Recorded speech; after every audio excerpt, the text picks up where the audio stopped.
Hello everyone. तो आज के वीडियो ट्यूटोरियल में हम डिस्कस करेंगे structure of heart and the conduction system. तो what are the nodal musculature, different muscles of heart which help in the contraction and relaxation of the heart. Okay, तो heart हमारे किस NCERT chapter में आता है? Yes, body fluids and circulation. Yes, तो आज हम डिस्कस करेंगे कि heart, what is the anatomy of heart. Okay, heart कैसे बनता है, एग्जैक्टली क्या है, ब्लड फ्लो कैसे होता है हार्ट में।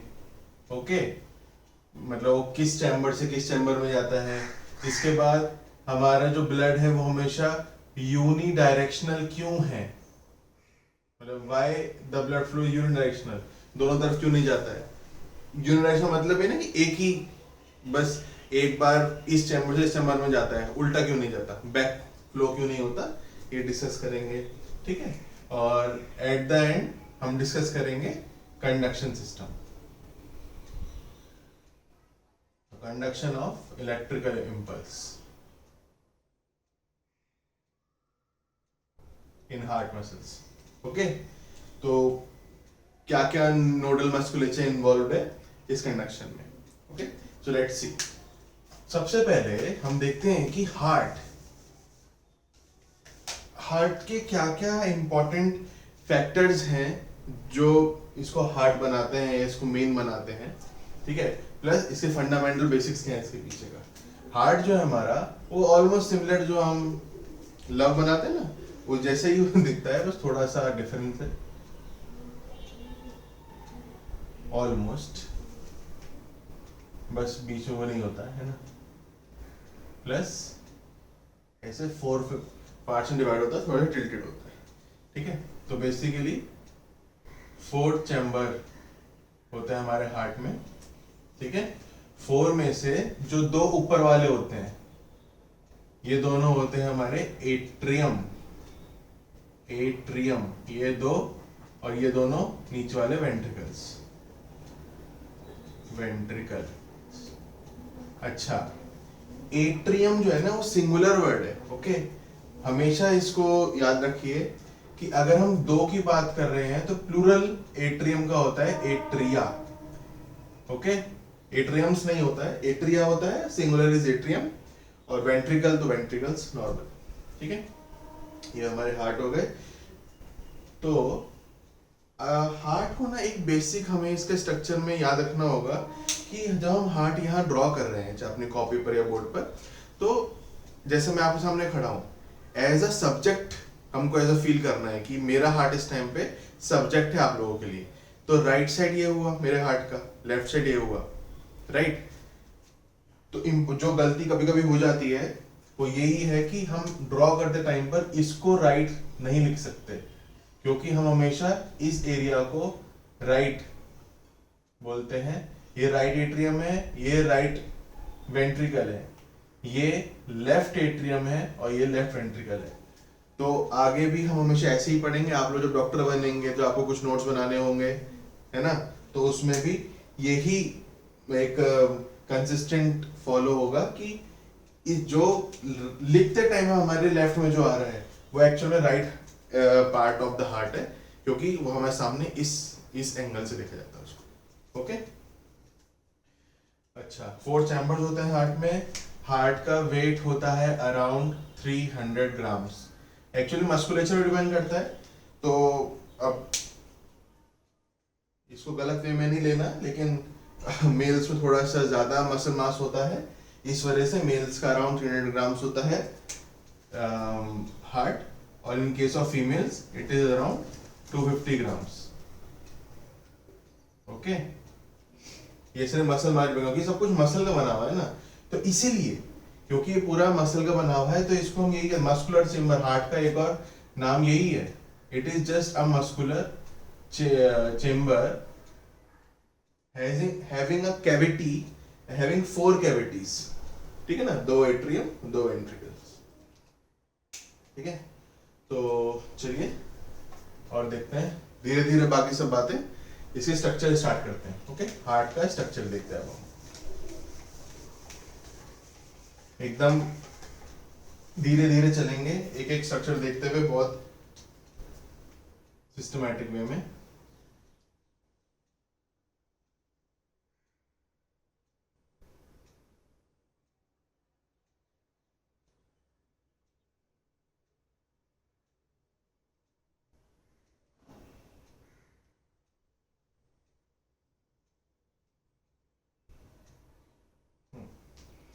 तो क्लियरली दिख रहा है हमको सामने से कि एट्रियम्स का साइज थोड़ा छोटा है एज कंपेयर टू वेंट्रिकल्स, ठीक है ना। लेबलिंग अगर हम देखें इसकी, तो ये क्या है, ये है राइट एट्रियम, ओके, ये है राइट वेंट्रिकल, ये है left ventricle, this one is left atrium, clear? अभी अगर हम बाकी चीज की बात करें तो उससे पहले आप ये देखिए हमारे जो दो नॉस्ट्रिल्स हैं, ये नॉस्ट्रिल्स के बीच में ये जो आता है, ये बीच में क्या है, सेप्टम बोलते हैं ना इसको, जो डिवाइड कर रहा है दो नॉस्ट्रिल्स को, है ना। सिमिलरली वो हमारे हार्ट में प्रेजेंट होता है, ठीक है। ये जितने भी वेंट्रिकल्स और एट्रियम के बीच में जितनी वॉल्स आ रही हैं, जिसकी वजह से ये फोर्थ चैम्बर बन रहा है, ठीक है, वो है हमारा सेप्टम्स, ठीक है। अब किसको क्या क्या नॉमेनक्लेचर देंगे, ये वाला जो सेप्टम है ये दो एट्रियम्स के बीच में है, इस वजह से इसका नाम है इंटर एट्रियल सेप्टम, दो एट्रियम के बीच में।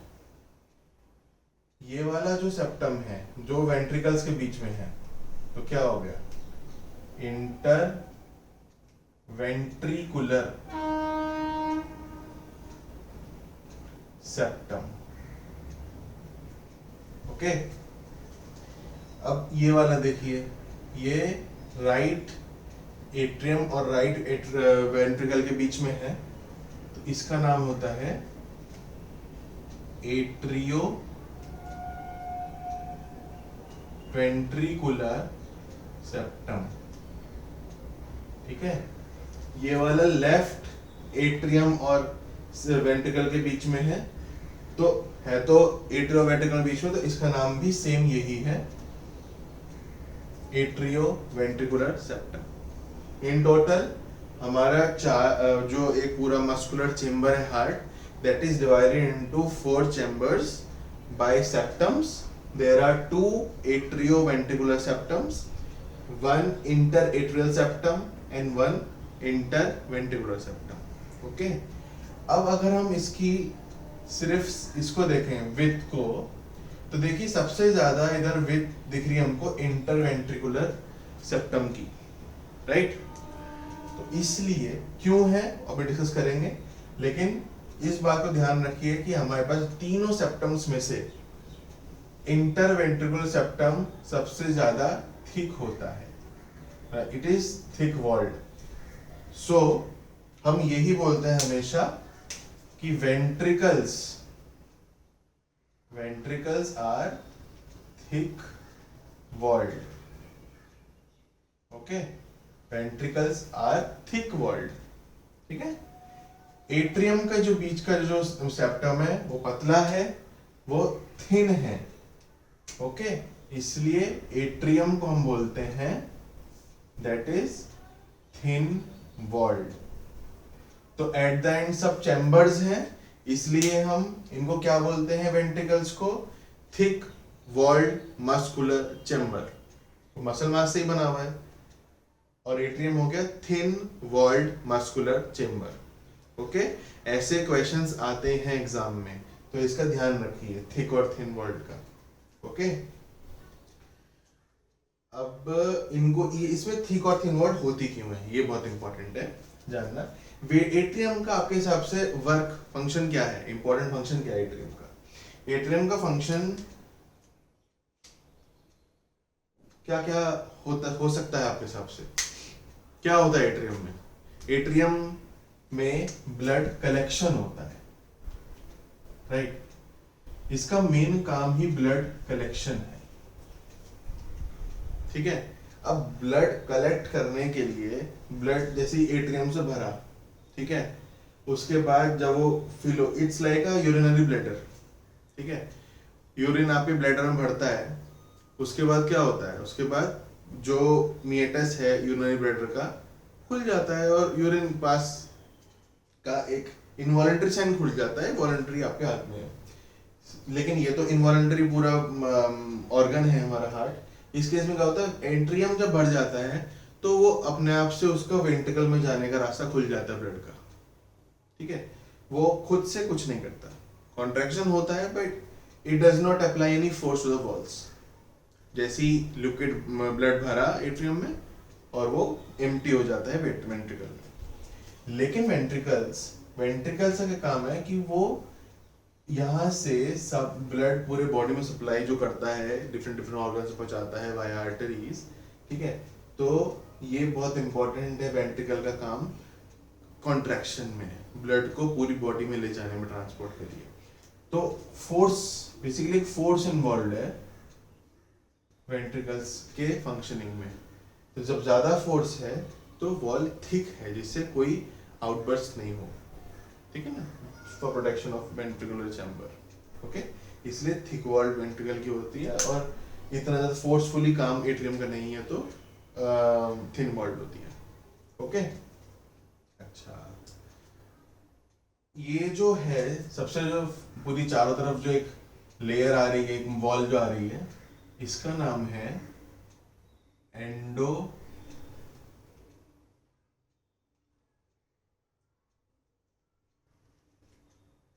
एंडोकार्डियम,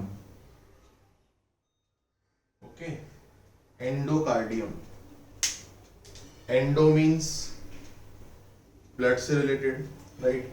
अब ये एक चेम्बर्स हैं, ये कवर्ड चेम्बर है, इसके अंदर ब्लड है, इस वॉल के अंदर ब्लड है, जो भी तो कवर कर रखा है उसने, इसलिए इस वाले लेयर को एंडोकार्डियम आया है कार्डियक मसल से, तो एंडोकार्डियम, ओके।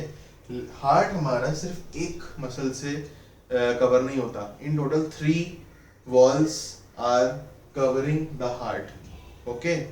तो सबसे अंदर की लेयर है एंडोकार्डियम, ब्लड को कवर करने के लिए, ठीक है। एंडोकार्डियम के ऊपर एक मस्कुलर लेयर होती है, मसल्स से बनी हुई लेयर होती है, चारों तरफ होती है हार्ट के, ओके।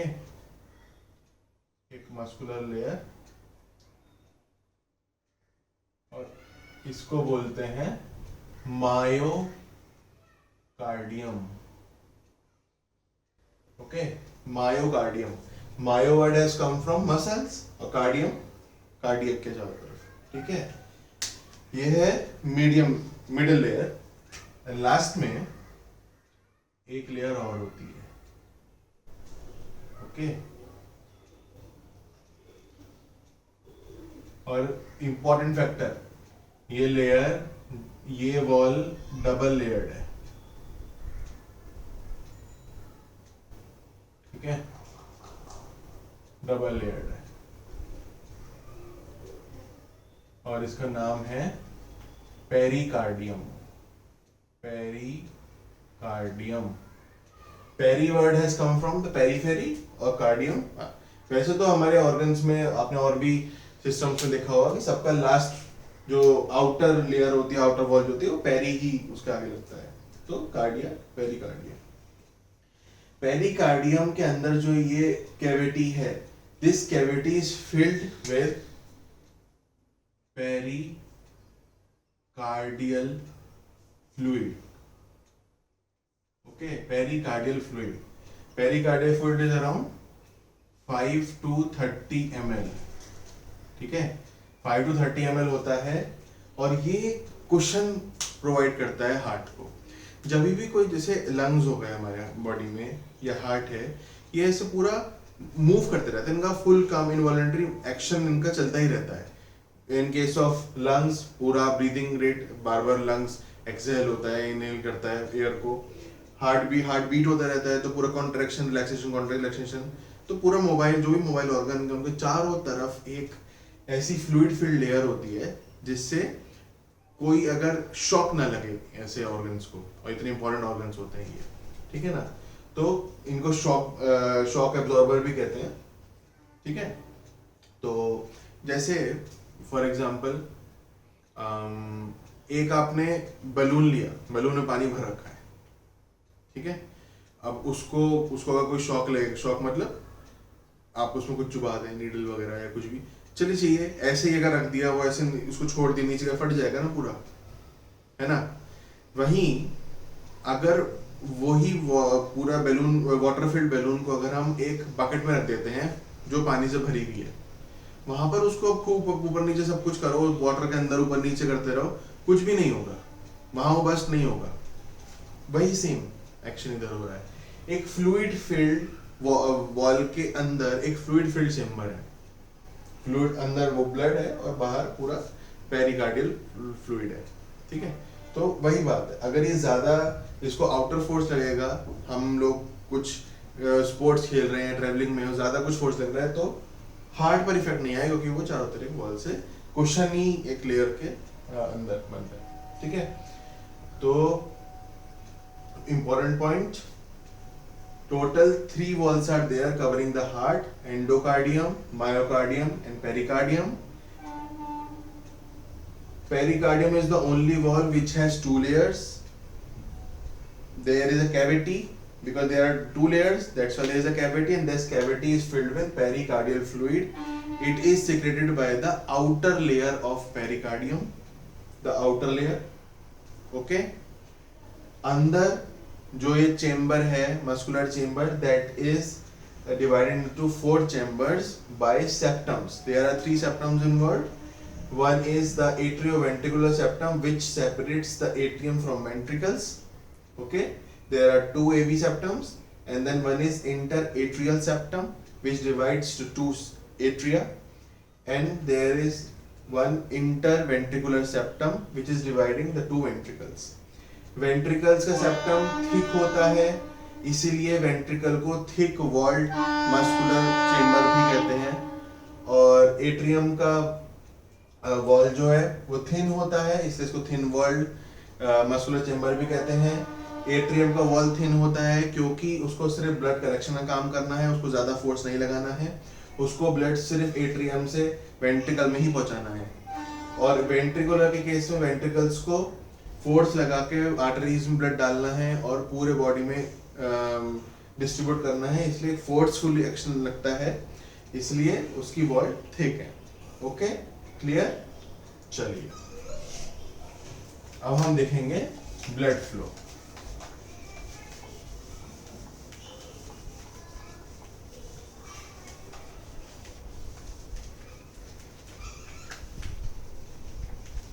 तो अभी ड्राइंग में हम बस एंडोकार्डियम तक ही बनाएंगे, वो बाकी सब हार्ट्स में रहेगा, मतलब जितनी भी ड्राइंग है सब में सारे वॉल्स होती हैं, लेकिन for the purpose of understanding I am not drawing the myocardium and pericardium, okay.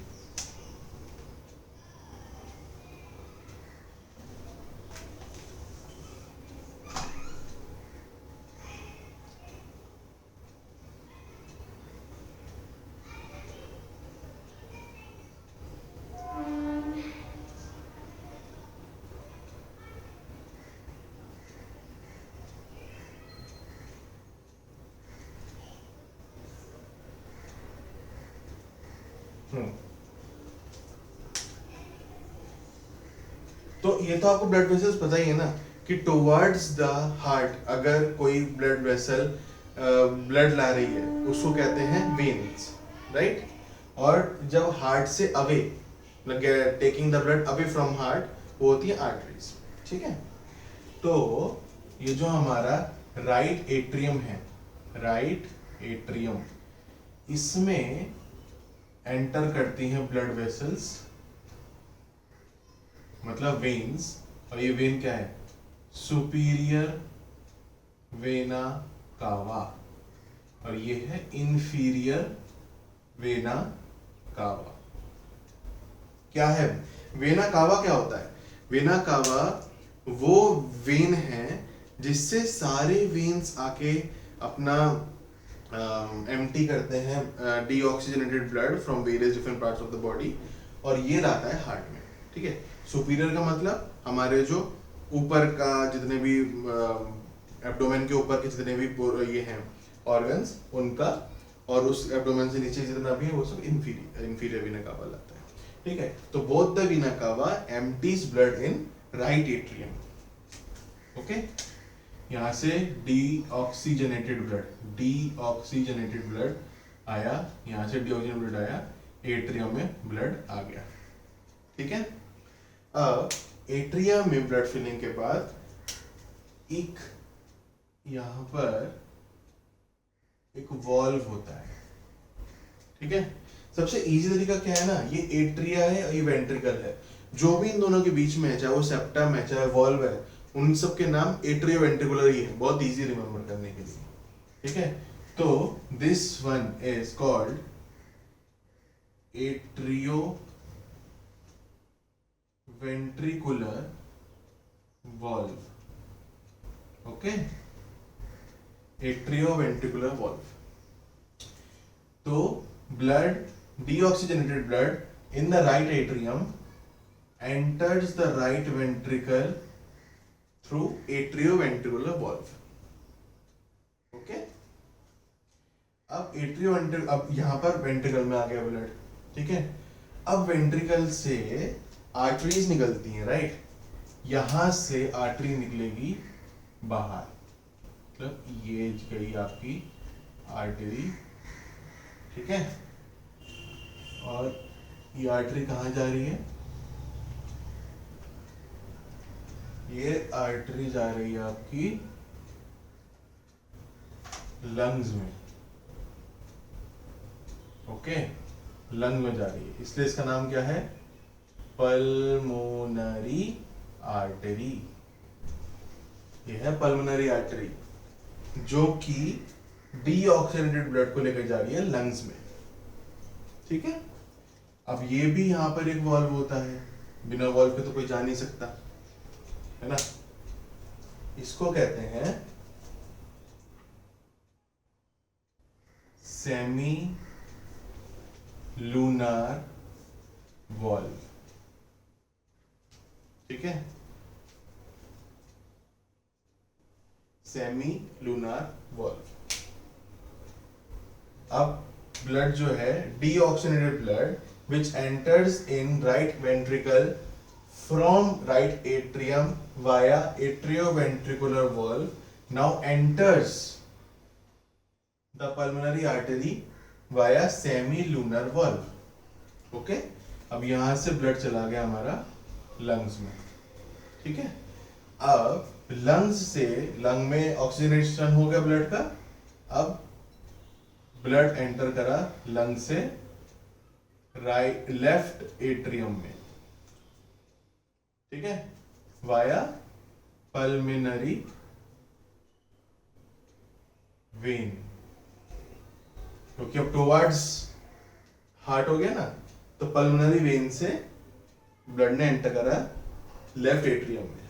अब लेफ्ट एट्रियम में आ गया ब्लड, उसको जाना है वेंट्रिकल में, अगेन सेम।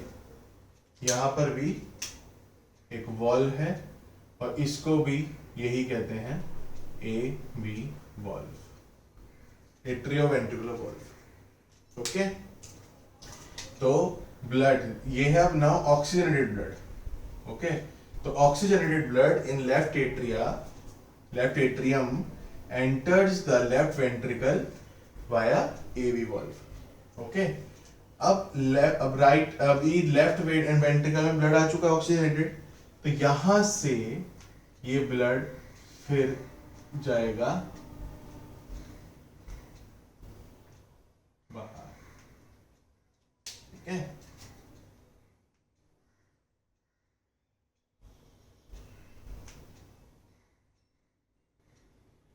ये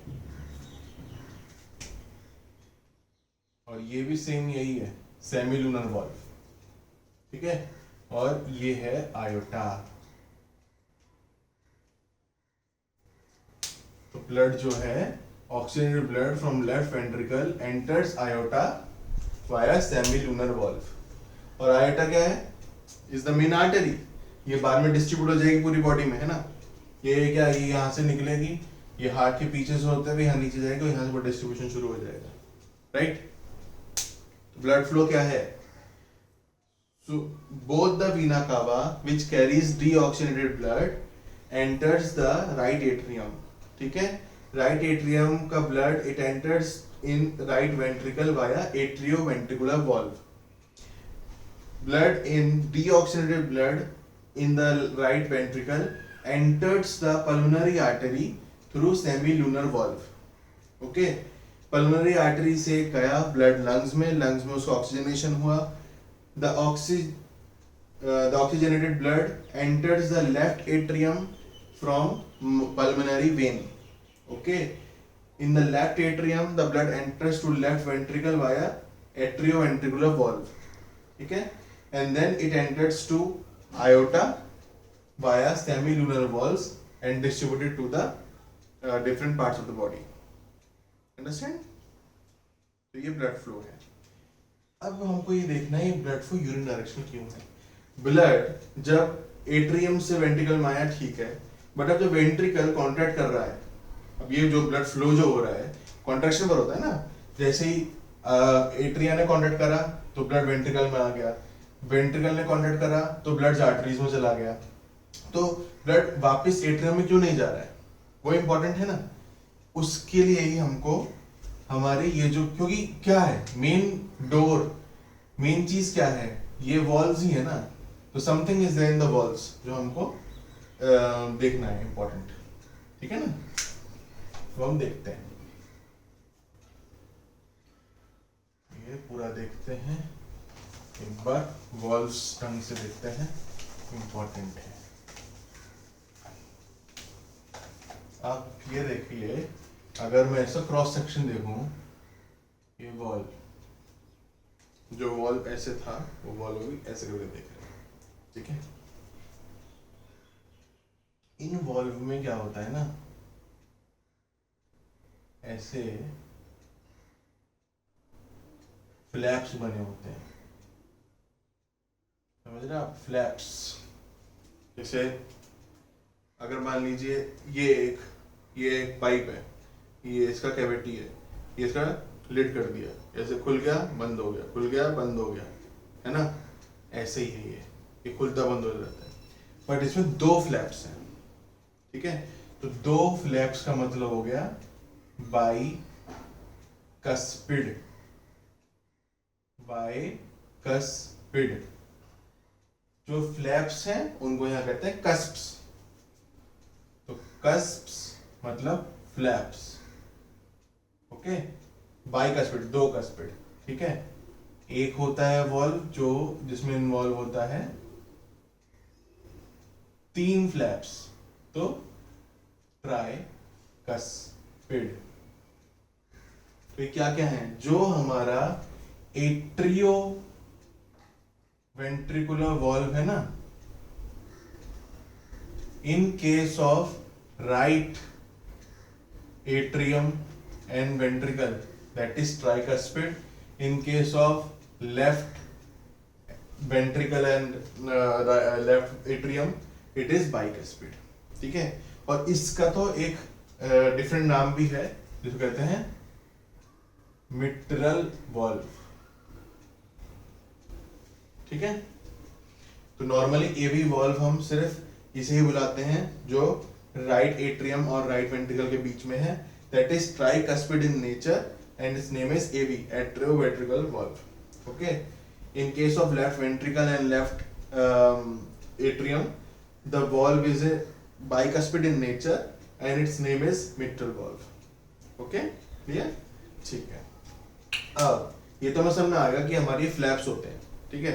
तो फ्लैप्स होते हैं तो मतलब फ्लैप अगर ऐसे खुला है, ऐसे खुला है, ब्लड फ्लो हो गया, वो पीछे तरफ भी तो खुल सकता है ना ब्लड फ्लो वापस जाने के लिए। तो हमको ये सीखना पड़ेगा कि ऐसा क्या है इंपॉर्टेंट है इन फ्लैप्स में, इन टस्प्स में, कि ये कंट्रोल करते हैं कि ब्लड वापस से वेंट्रिकल से एट्रियम में ना जाए। ठीक है, तो वो इंपॉर्टेंट है, तो देखते हैं। अगर हम ऐसा क्रॉस सेक्शन देखें इन वॉल्स का, तो वॉल्स के ये हम वेंट्रिकल से बात कर रहे हैं।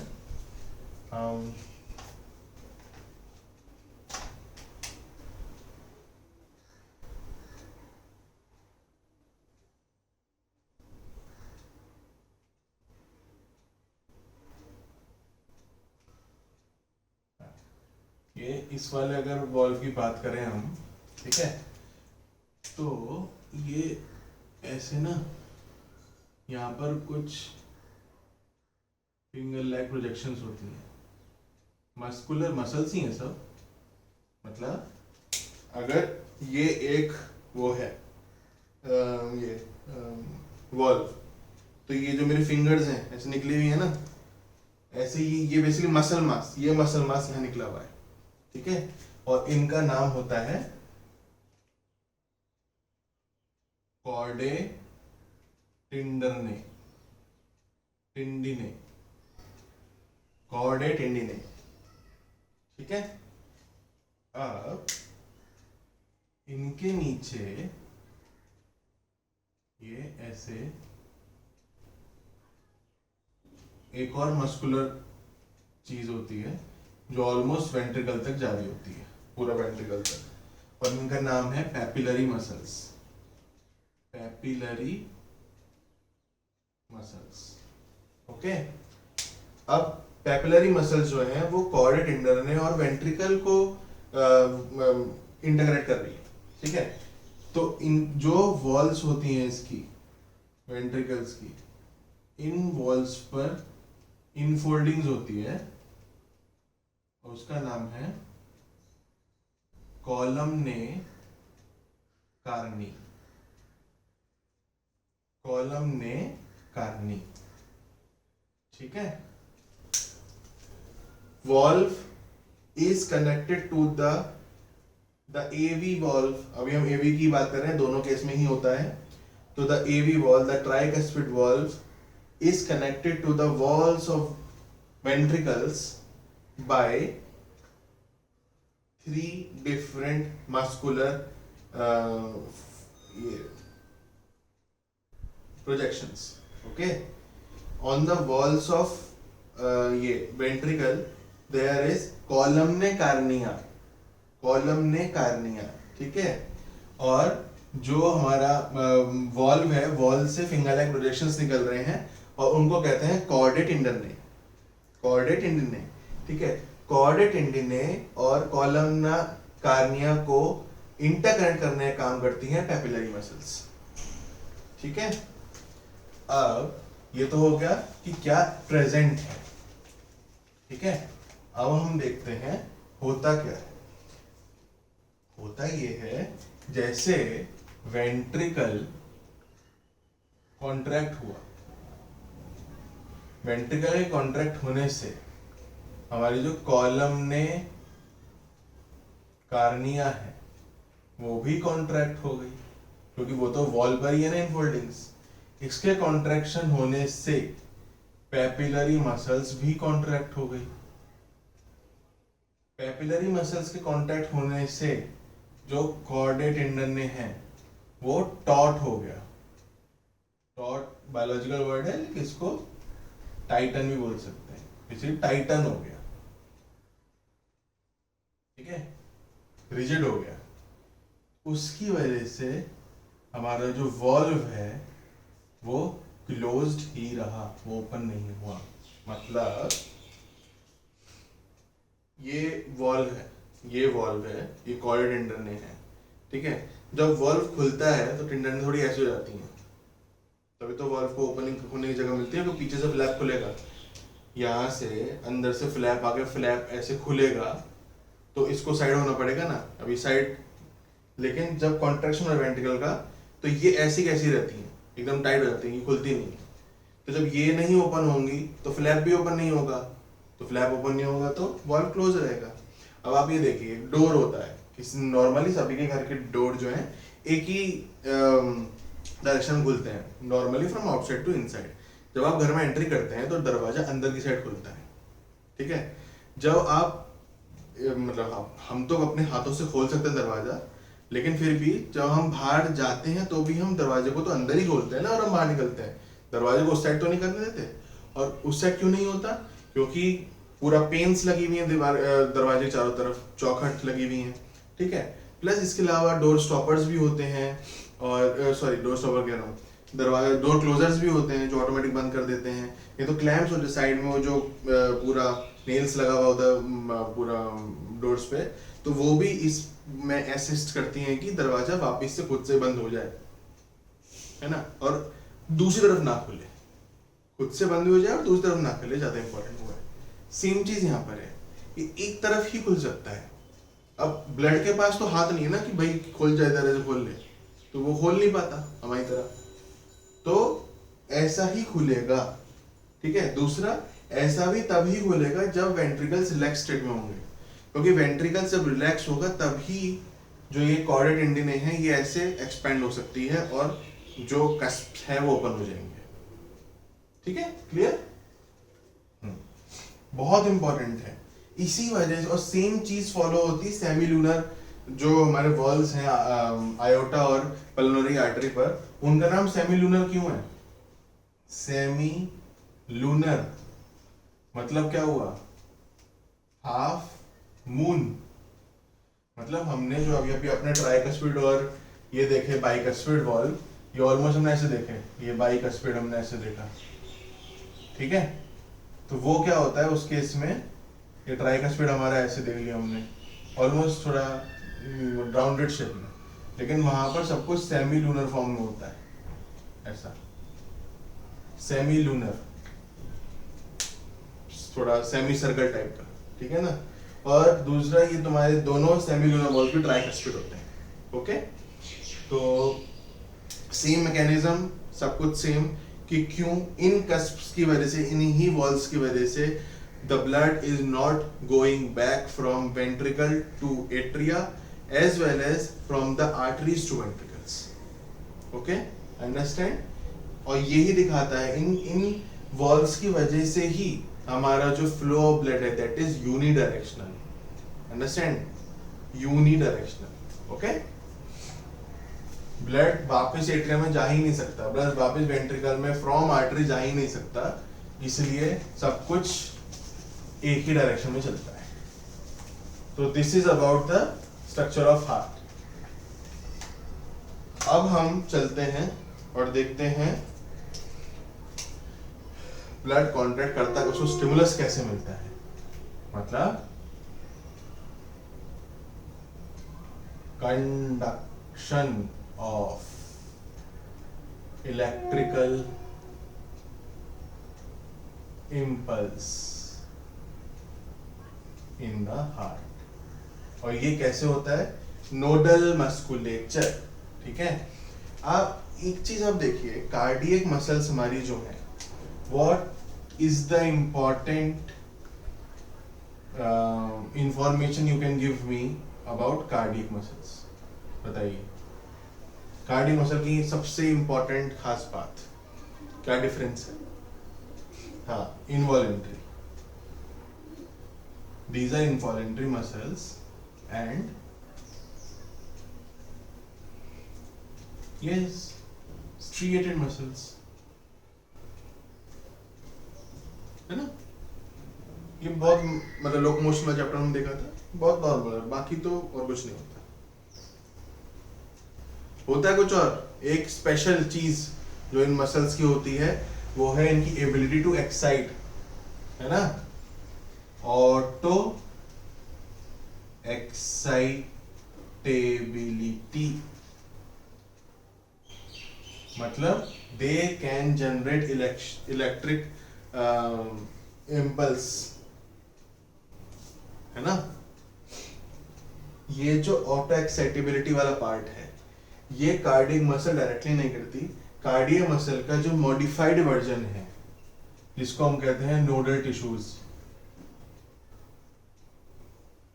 ठीक है, ये मॉडिफाइड वर्जन है कार्डियक मसल का और वो करता है ऑटो एक्साइटेबिलिटी।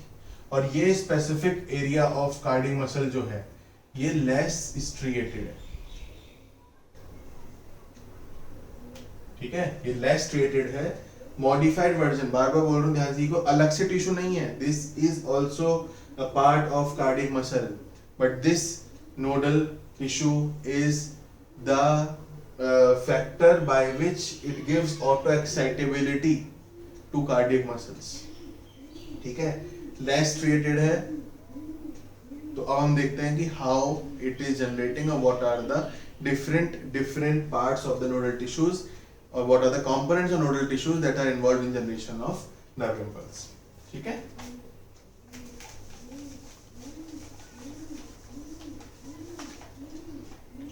तो हमारा ये हो गया हार्ट, ये वेंट्रिकल्स, ये एट्रिया, ठीक है। अभी हमने देखा था कि वीना कावा जो एंटर कर, सुपीरियर वीना कावा जो एंटर करती है, मैंने उसको ऐसे ऊपर से एंडोकार्डियम के ऊपर ड्रॉ क्यों नहीं करा, जैसे आर्टरीज को ड्रॉ कर रखा था, आर्टरीज को ऐसे ड्रॉ करा था ना यहाँ से पूरा इरेज करके, लेकिन वीना कावा केस में इरेज नहीं करा, उसको अंदर से नहीं खोला, क्यों? क्योंकि हम अभी सामने से हम एंटीरियरली पूरा सब स्ट्रक्चर पढ़ रहे हैं। अगर कोई चीज हमने नहीं दिखा रखी वो पीछे, मतलब पोस्टीरियर है, मतलब वीना कावा इज एंटरिंग, मतलब अगर मैं इसको मानूं कि ये एट्रियम है, ठीक है, ये एट्रियम है, मैंने ऐसे दिखा रखा है वीना कावा को, मतलब वो पीछे से एंटर कर रहा है, आगे से एक दिखा रखा होता ऐसे दिखाता, पीछे से एंटर कर रहा है, ठीक है ना, एंटरिंग पोस्टीरियरली, ठीक है। एक एक पॉइंट करके चलते हैं। posteriorly it is entering, vena cava is entering in the atrium, ठीक है। अब एक nodal tissue is present here at junction of superior vena cava and right atrium, ठीक है। जिस एरिया पर, जिस पोजीशन पर सुपीरियर वीना कावा is entering the right atrium, posteriorly उस स्पेसिफिक लोकेशन पर एक नोडल टिश्यू प्रेजेंट होता है और जिसका नाम है S A node, cyano atrial node, ठीक है, इसको साइनस नोड भी कहते हैं, ठीक है। Second tissue is present here, atrioventricular node, atrium और वेंट्रिकल से बीच में है, थोड़ा सा right side of, right side से ये बोलना जब हम इसको राइट कह रहे हैं, इसको लेफ्ट कह रहे हैं, तो थोड़ा सा left side of right atria, bottom left side of right atrium is located, AV node is located at the bottom left hand corner, bottom left corner of right atrium, okay, understand। अब इन दोनों को contact करने के लिए कुछ तो pathway चाहिएगा ना, तो in total there are 3 paths by which they can contact each other. One is called anterior, one is called middle, one is called posterior pathway, pathways। कैसे कैसे है ये देखिए आप, अगर किसी को ब्लैक से ब्लू तक जाना है, एक तरीका है डायरेक्ट चले जाओ, ऐसा डायरेक्ट पूरा पेन के अंदर से, दैट इज मीडियम, ऊपर से चले जाओ, एंटीरियर नीचे चला गया, पोस्टीरियर मतलब अगर ऐसे है आगे चला गया एंटीरियर, अंदर से गया पीछे जो हमें दिख नहीं रहा पोस्टीरियर, और साथ डायरेक्ट चला गया मीडियम, है ना। तो ऐसा 3 पाथवेज है। एनसीईआरटी मेंशन नहीं है इसके बारे में, लेकिन to make the flow to कि तो आपको पता होना चाहिए कि बाय सम पाथवे ही दे आर कनेक्टिंग, ऐसे नहीं कि हवा में खुद से वो बात कर रहे हैं, ठीक है ना। अब यहां से बंडल ऑफ मसल मास निकलेगा बाहर, जो एंटर करेगा इंटरवेंट्रिकुलर सेप्टम में। इंटरवेंट्रिकुलर सेप्टम थिक होता है, तो यहीं पर इन्होंने एंटर कर लिया, यहाँ पर अच्छी जगह मिल गई इनको, ठीक है। ये जो एंटर करा है मसल टिश्यू इसके अंदर इंटरवेंट्रिकुलर रीजन के अंदर, इसका नाम है एवी बंडल, क्योंकि एवी नोड से निकला है तो एवी बंडल हो गया। स्पेसिफिक नाम भी है इसका bundle of his, bundle of his, okay. अब बंडल ऑफ हिस जो है वो 2 पार्ट डिवाइड होगा। जो इसका लेफ्ट पार्ट होगा वो लेफ्ट वेंट्रिकल में घुस के डिस्ट्रीब्यूट हो जाएगा, ठीक है।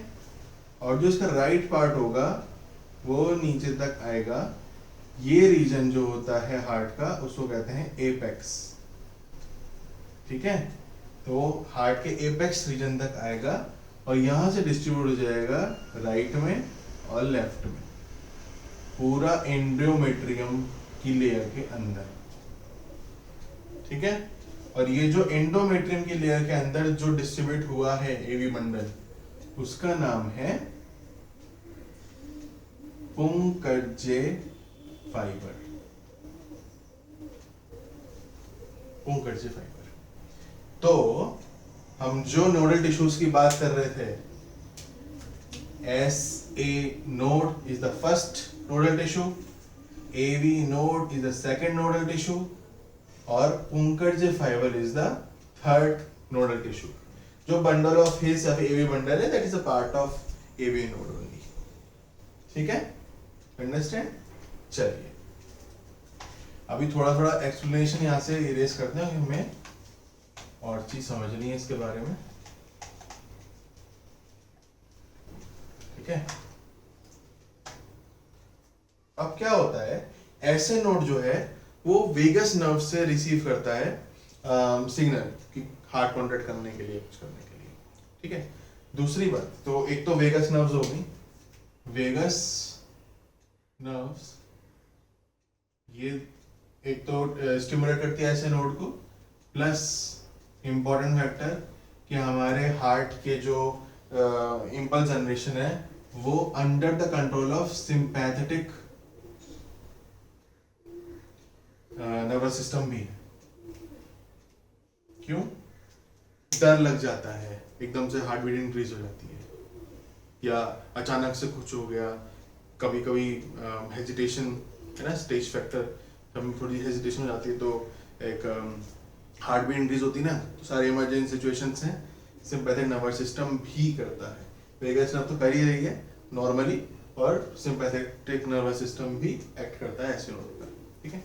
तो क्या होता है कि जब नर्व्स हमारी ऐसे नोड पर एक्ट करती है तो ऐसे नोड जो है वो जनरेट करता है इलेक्ट्रिकल इम्पल्स, ठीक है, जिसकी वजह से हार्ट बीट्स जो है हमारी, मतलब यहाँ पर नर्व जनरेट हुई, यहाँ से इलेक्ट्रिकल इम्पल्स जो है ऐसे नोड पे जनरेट हुआ, तो ऐसे नोड पे जनरेट होता है, और क्योंकि जनरेट होता है इसी वजह से इसका नाम है पेसमेकर, ओके। पेसमेकर कहते हैं ऐसे नोड को। ऐसे नोड जब खराब हो जाता है तो जो आर्टिफिशियल पेसमेकर लगता है वो तभी लगता है जब ऐसे नोड काम नहीं करता, ठीक है। तो ऐसे नोड पे जनरेट हुई इलेक्ट्रिकल इम्पल्सेस, वो कहीं to AV node via these 3 pathways, और यहाँ से AV node via bundle of His enters Purkinje fibres, ठीक है। तो पूरा पूरा हार्ट की सारी मसल्स जो है हमारी एक्साइट हो गई, फिर कॉन्ट्रैक्शन होता है, ठीक है। तो ऐसे नोड जो इलेक्ट्रिकल इम्पल्स जनरेट करता है उसकी वजह से around 70 to 75 beats per minute के हिसाब से हमारा कॉन्ट्रैक्शन और रिलैक्सेशन होता है. हार्ट बीट्स इतनी होती, इन्हीं का ही एवरेज है 72 जो नॉर्मल ह्यूमन बॉडी का हम लिखते हैं. ठीक है. एवी नोड, इसके पास भी इंपॉर्टेंट पॉइंट है हमारा एसए नोड, एवी नोड और पुंकर्जे fibres. All three of them has the ability to generate the electric potential, the electric impulse. ठीक है. लेकिन उन सबकी कैपेबिलिटी अलग अलग है. ऐसे नोड जितना इम्पल्स जनरेट करता है उसकी वजह से heart is beating around 72 beats per minute. ठीक है.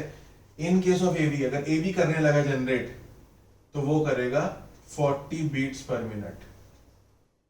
ठीक है. ऑलमोस्ट हाफ कर दिया इसका. ठीक है. पुंकर्जे फाइबर्स उससे भी कम करेगा. ठीक है. मतलब अगर मान लीजिए somehow SA node is not working या this flow, this interaction between SA node and AV node is broken. ठीक है. तो एवी नोड तक पोटेंशियल नहीं जा रहा है. ठीक है. तो कुछ टाइम के लिए अनकॉन्शियस रहेगा, लेकिन उसके बाद धीरे धीरे it will remember its own powers. ठीक है.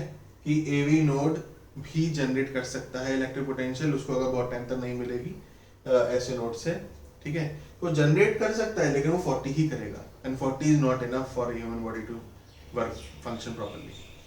ठीक है. इसी वजह से पेसमेकर्स, आर्टिफिशियल पेसमेकर्स लगाए जाते हैं. ठीक है. तो कभी अगर एग्जाम में क्वेश्चन आ गया या कि ऐसे नोड अगर नहीं है तो मतलब कुछ हो ही नहीं सकता, बीटिंग एकदम स्टॉप हो जाएगी, ऐसा नहीं है. क्योंकि हमारे एवी नोड और पुंकर्जे फाइबर्स दोनों में ये कैपेबिलिटी है कि वो जनरेट कर सकते हैं, ऑल्दो जनरेशन करने के बाद बीट्स कम होंगी. ठीक है. इंपॉर्टेंट है. ओके.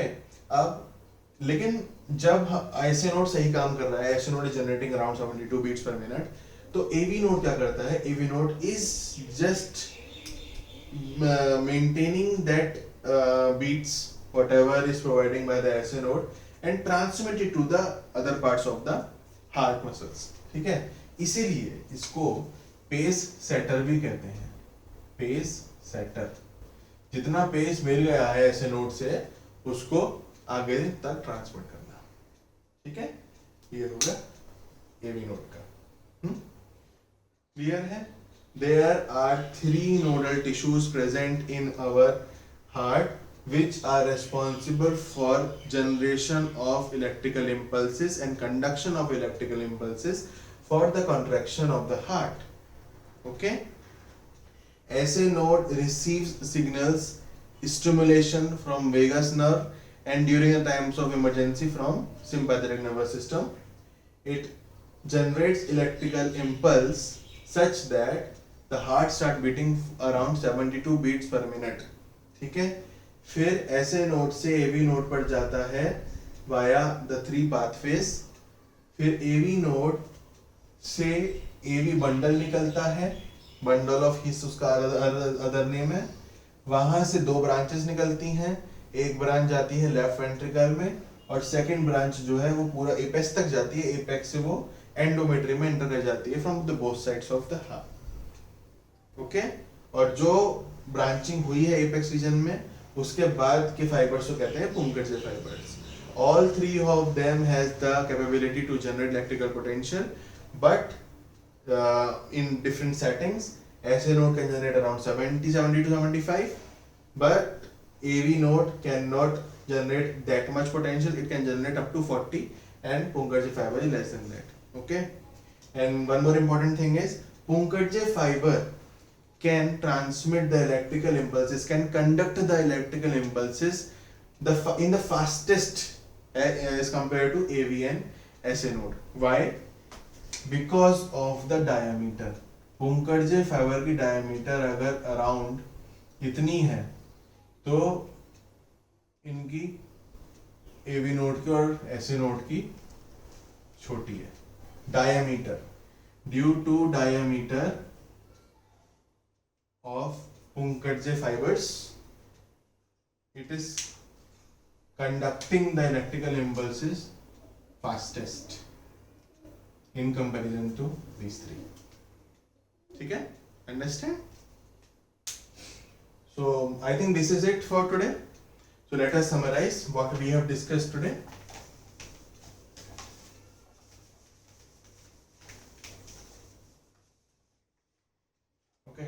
सबसे पहले हमने डिस्कस करा हार्ट के बारे में। हार्ट में हमने देखा कि वो 4 चैम्बर्ड हार्ट होता है। 4 चैम्बर्ड में 2 एट्रिया होते हैं, 2 वेंट्रिकल्स होते हैं। ठीक है, ये दोनों टोटल जो हार्ट का फॉर्मेशन है वो कुछ इस तरह होता है। हमको हमेशा ध्यान रखना है कि राइट साइड ये है और लेफ्ट साइड ये है। ऊपर वाले 2 एट्रियम्स होते हैं, नीचे वाले 2 वेंट्रिकल्स होते हैं। Atrium is smaller, ventricle is larger than atrium. Ventricle की जो सेप्टम्स हैं वो थिक होते हैं, इसलिए इसको थिक मस्कुलर मास भी बोलते हैं, और एट्रियम को थिन बोलते हैं। ठीक है, इसके अलावा हमने ब्लड फ्लो देखा। ब्लड फ्लो कैसे होता है? ब्लड फ्लो होता है कि वीना कावा से ब्लड आता है जो राइट एट्रियम में एंटर करता है। राइट एट्रियम से वाया ए वी वॉल्व और other name tricuspid valve enter करता है ब्लड राइट वेंट्रिकल में। ओके, राइट वेंट्रिकल से वाया सेमी लूनर वॉल्व ये एंटर करा ब्लड पल्मोनरी आर्टरी में। ओके, पल्मोनरी आर्टरी से ब्लड गया लंग्स में। ओके, लंग्स से अब बाहर निकली हमारी pulmonary vein. Pulmonary vein enters the left atrium. ठीक है, लेफ्ट एट्रियम में वाया बाइकस्पिड वॉल्व और mitral valve enters left ventricular. Left ventricle से via semilunar valve it enters aorta. ठीक है, डीऑक्सीजनेटेड ब्लड एंटर करा right side of the heart में, वो वहां से लंग्स में गया, लंग्स से ऑक्सीजनेटेड हुआ ब्लड और फिर लेफ्ट साइड में एंटर करा, वहां से एटम में चला गया। ब्लड हमारी बॉडी में, हमारे हार्ट में 2 बार एंटर कर रहा है ना? एक बार राइट में डीऑक्सीजनेटेड और एक बार लेफ्ट में ऑक्सीजनेटेड। इसी वजह से हमारा circulation is double circulation. Double circulation, तो डबल सर्कुलेशन कहते हैं क्योंकि 2 बार एंटर कर रहा है। अंडरस्टैंड? अच्छा, इसके अलावा हमने आज देखा कि ऐसे नोड होता है एक, ऐसे नोड होता है, ऐसे नोड जनरेट करता है electric potential around 70 to 75 beats per minute. ठीक है, उसके बाद ये जो इलेक्ट्रिक पोटेंशियल जनरेट होता है ये रीच करता है एवी नोड पे via 3 different pathways. AV node से वाया एवी बंडल और bundle of His it enters to Purkinje fibre. Okay, तो ऐसे कंडक्ट तो, और SA node is getting the stimulus from the vagus nerve as well as in emergency situation it is getting from sympathetic nervous system. Okay, so I hope you guys are understanding the point here. Okay, let us discuss some questions regarding these that will be helpful in your examinations.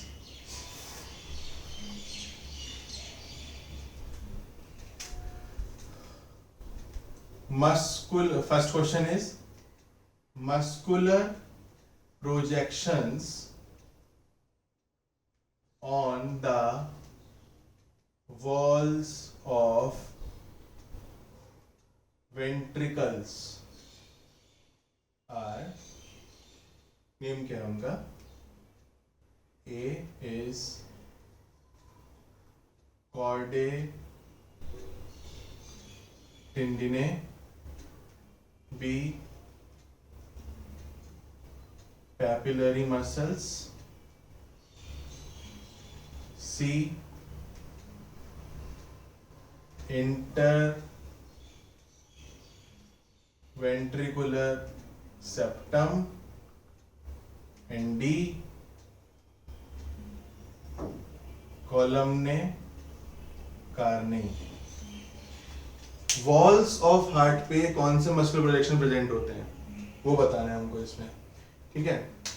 टिंडने corded टिंडने कहाँ होते हैं, वो तो valves पर होता है ना, एवी valve या फिर किसी वॉल्व पर होता है ना, तो इसलिए ये not possible.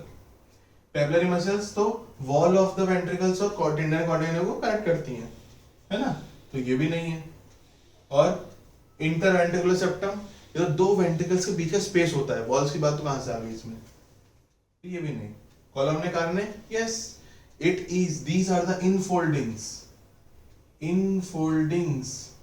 Present on the walls of ventricles, ठीक है, which gets contracted on contraction of ventricle, और उसकी वजह से ही at the end valves closed ही रहते हैं in the case of contraction of ventricles, right? तो right answer is D, column ने Carney. Let's see the next question.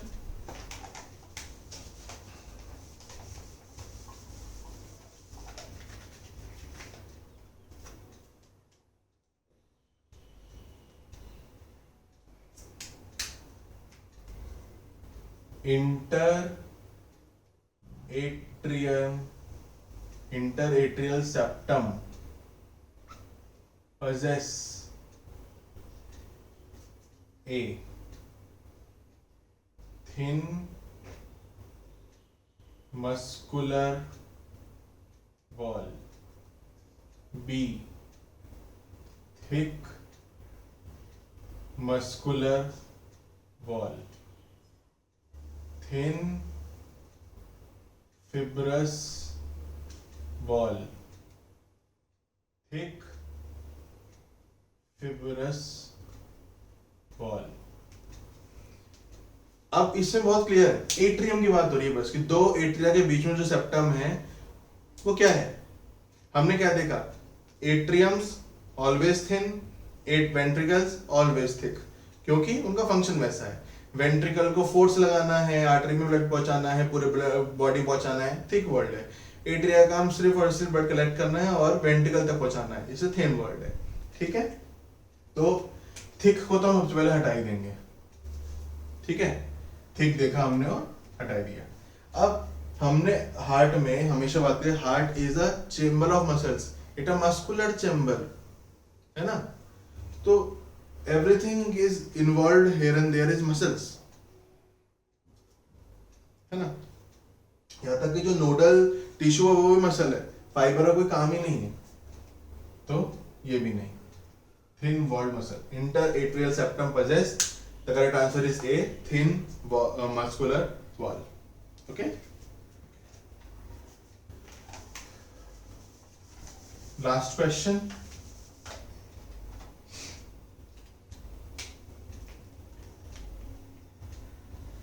speed of electrical impulse conduction is maximum in which of the following? A, SA node, B, AV node, C, bundle of His, and D, Purkinje fiber। बताइए किसमें ज्यादा होती है? अभी भी पढ़ा था ना, देखा ना, यस पुंकेजे फाइबर। क्यों लेकिन? क्योंकि diameter, the diameter of Purkinje fiber is the largest, that's why the speed of electrical impulse conduction in the Purkinje fiber is maximum, ठीक है। एक एक्स्ट्रा इंफॉर्मेशन है, वैसे क्वेश्चन आता नहीं पर फिर भी बता देता हूं, इसकी जो स्पीड है ना, दिस इज अराउंड 4 मीटर पर सेकेंड, 4 मीटर पर सेकेंड। बंडल ऑफ इसमें जेट स्पीड इज 1 मीटर पर सेकेंड, देखिए डिफरेंस कितना है।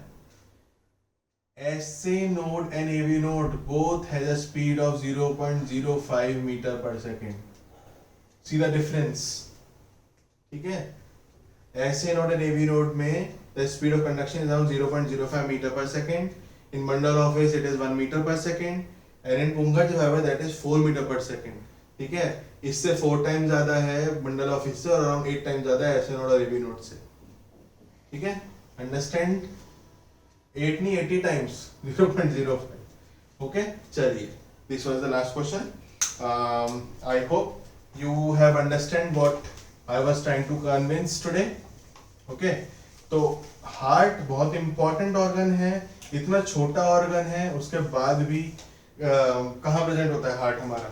आप देखिए ना, हार्ट हमारा फिस्ट साइज हार्ट है, बिल्कुल centre of the thoracic cavity में होता है, 2 लंग्स के बीच में, और पीछे से जा रही है बैकबोन, मतलब पीछे जा रही है थोरेसिक पूरा कॉलम जा रहा है ना, वर्टिब्रल कॉलम, और आगे हमारा है स्टर्नम. इसलिए उस एरिया का नाम भी जहां पर प्रेजेंट होता है ना हार्ट, उसको कहते हैं मीडिया स्टर्नम. बस ये बताना चाह रहा हूँ, इतना फिस्ट साइज है पूरा, इतना छोटा सा ऑर्गन इतना सब कुछ कंट्रोल करता है, पूरे बॉडी का ब्लड फ्लो कंडक्ट करता है, ब्लड प्रेशर कंडक्ट करता है, सब कुछ रेगुलेट करता है, और बहुत इंपॉर्टेंट है. अगर फंक्शन बंद हो जाए तो बाकी सारा ऑर्गन्स काम कर रहे हो, कुछ फायदा नहीं है, कोई कुछ नहीं कर सकता. ठीक है, तो ये था structure of heart and the conduction system. I hope you have understood. Thank you very much for attending this tutorial. Thank you.